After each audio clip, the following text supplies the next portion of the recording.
this lesson, we're going to be multiplying rational numbers, and we're doing fractions. So we need to remember that when you have a negative times a positive, your answer would be negative. But look at this one. We have a negative times a negative. Oh, the signs are the same. So our answer will be positive.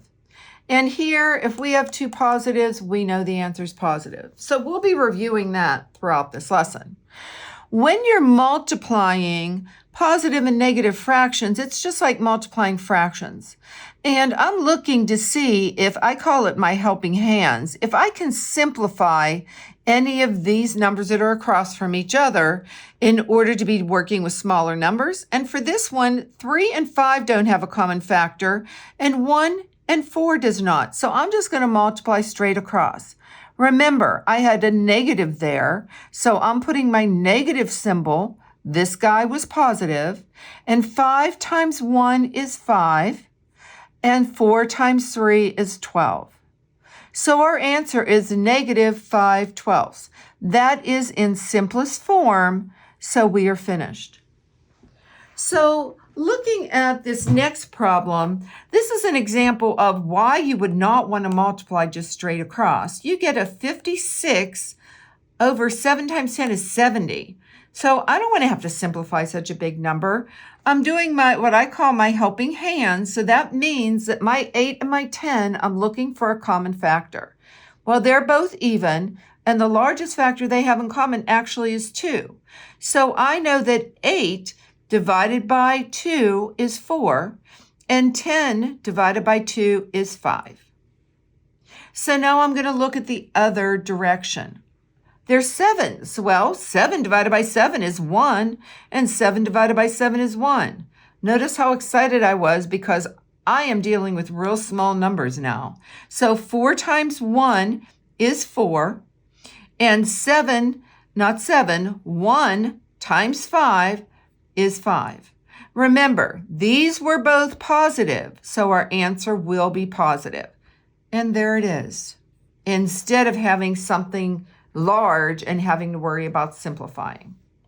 So for number 3, I see they are both negative, so my answer will be positive.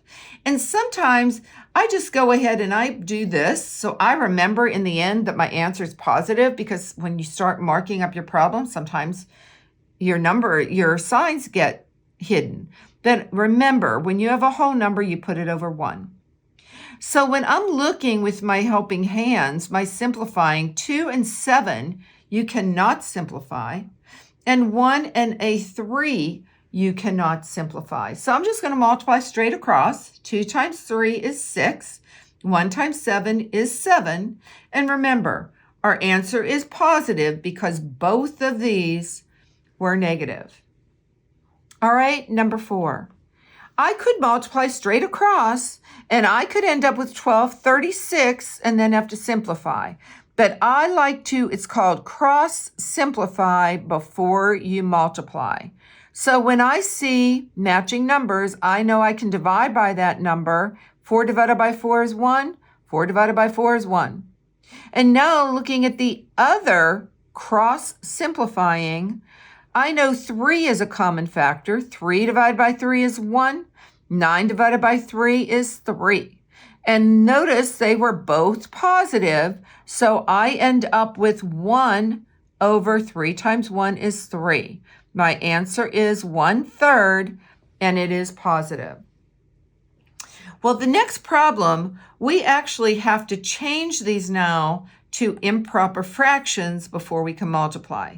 Again, I see a negative and a negative, so I know my answer here is going to be a positive. But let's change this. We've got to change this to 7s, and it will be a negative. So 7 times 1 is 7, plus 5 is 12.